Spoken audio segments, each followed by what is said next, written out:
Hello, everyone, and welcome back to another episode of Gizmo Joe. Today, we're going to be taking a look at a laptop, and it's a really old one at that. This Toshiba in front of us is about 10 years old. Basically, the story behind this is that a buddy of mine was throwing it out, just getting rid of it. Had no use for it anymore.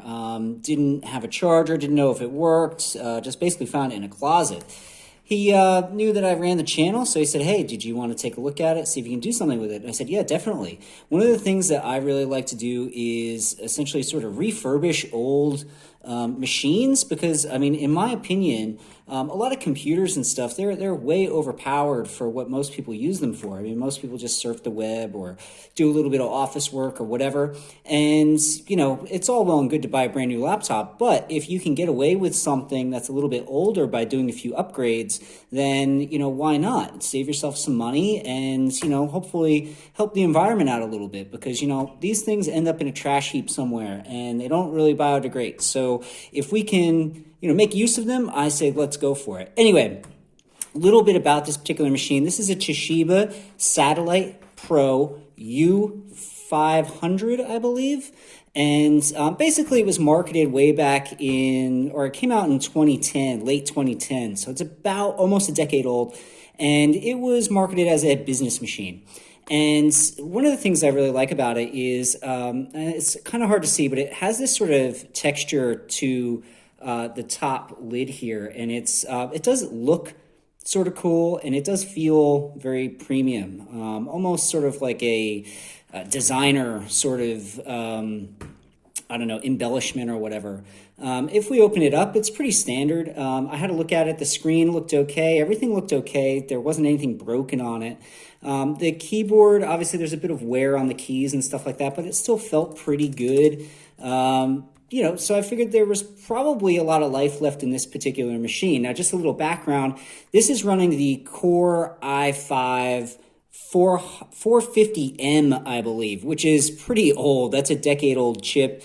So it's like one of the first series in their like kind of Core i series when you're talking about the Intel processors. So not great, but it runs at 2.4 gigahertz. So the way I think of it is that, you know, you could probably get away with Windows 10 on this. We can probably bump up the RAM, all that sort of stuff, chuck a solid state drive in here.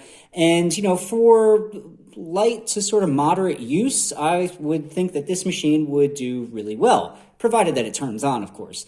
Anyway, so as you can see on the inside here, it does have that embellishment that we talked about on the front. Obviously, it's a bit dirty, so I do need to clean that.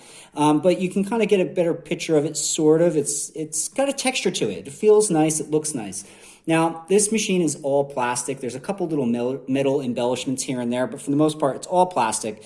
It does have a bit of heft to it. It is a bit weighty. I'm not sure exactly because I didn't weigh it, but it's definitely a few pounds. So, I mean, as a business machine, you know, I don't know, a decade ago, I'm sure there were thinner, lighter machines out there. Hence, I mean, this thing is a beast. It's pretty thick. So, I mean, sitting on a desk at home, yeah, it looks cool, it looks nice, looks pretty premium. Carrying it around with you in a case or something like that, I'm not really sure if that would be the best deal. Oh, one of the rubber feet fell off. Set that off to the side. But as you can see, it's got lots of ports. So you got a USB, another USB, but also an eSATA port, which you don't really see anymore. It's got an HDMI out. It also has a built-in VGA. This is obviously some sort of expansion port. Usually, I think the Toshibas came with like a little multimedia remote. Obviously, that is gone. My buddy didn't know where it was, so you know, anyway, you got your headphone jack, your microphone, and if we flick it over onto its other side, you get your charging port, you get your lock. You have both Ethernet here and, you know, just a standard 56K sort of dial-up modem, which is interesting. Another USB. These are all USB 2, by the way. And then we also have a optical drive, and this is a DVD and a CD rewritable. So unfortunately, it doesn't burn DVDs. Oh no, actually, I'm sorry. It does say DVD rewritable. So that's kind of cool. You don't see optical disc drives anymore, you know, in order to make the machine a lot, you know, thinner, lighter, etc. But they are handy to have, especially if, you know, you do like to rip CDs or rip your DVDs or Blu-rays or whatever. So I'll take it. I know some people are saying, oh, it's probably not necessary, but I do like them. I think that is, something handy to have. Anyway, so what we're going to do is we're going to essentially flick this guy over, and we're going to remove this plate here. It basically has a couple Phillips head screwdriver screws that we need to pull out, and this whole port should come out, and we should be able to access the hard drive and the RAM and all that sort of stuff.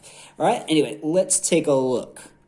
Okay, so we've removed that back panel, which is just here, and obviously I've got a bunch of screws laying around there, so I don't want to knock those over. But anyway, as we can see, there is no RAM in this machine, and the hard drive has been removed. So there is this little caddy. Like I said, all the screws are over there, and we'll have to essentially put something in there. Now, I just happen to have a couple of RAM sticks. So these are Samsung DDR3 4GB sticks. So we're going to put 8 gigs of RAM in this particular machine. And I also picked up a SanDisk SSD. So this is the SSD Plus. You can get these really cheap. They're pretty good as far as their performance and stuff like that. But this is a 256. So like I said, I didn't want to spend a ton of money because I wasn't even sure if this thing's going to turn on. So what we're going to do is we're going to take the SSD, we're going to mount it to this caddy, slide it in. We're going to install the RAM into these little slots here, and they should just fit straight in. If I just demonstrate here, if I can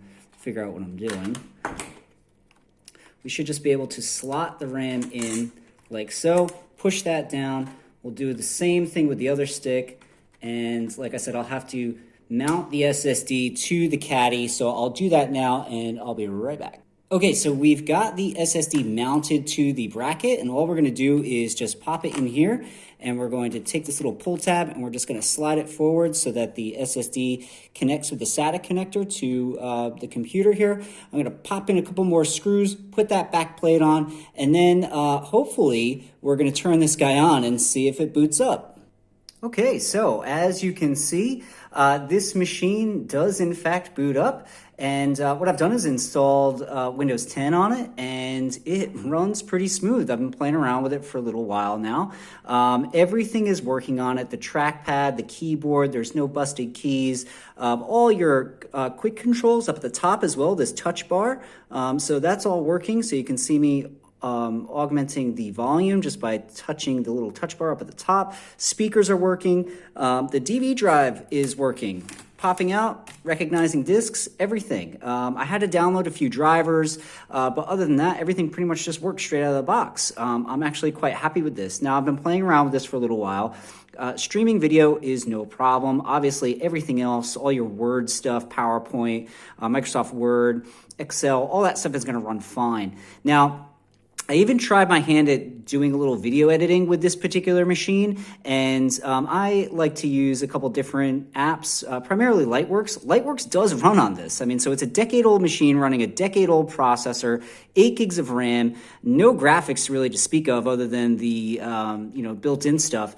And I mean, it's not the fastest at video processing, but it gets the job done. So I mean, if you were on a real tight budget and wanted something, for school or for work, just light usage, something that you're going to keep at home, rescuing and refurbishing an old machine with some newer components can breathe life into really old machines. So instead of them being thrown away, they can get some use out of them. And like I said, hopefully save you a bit of money in the long run.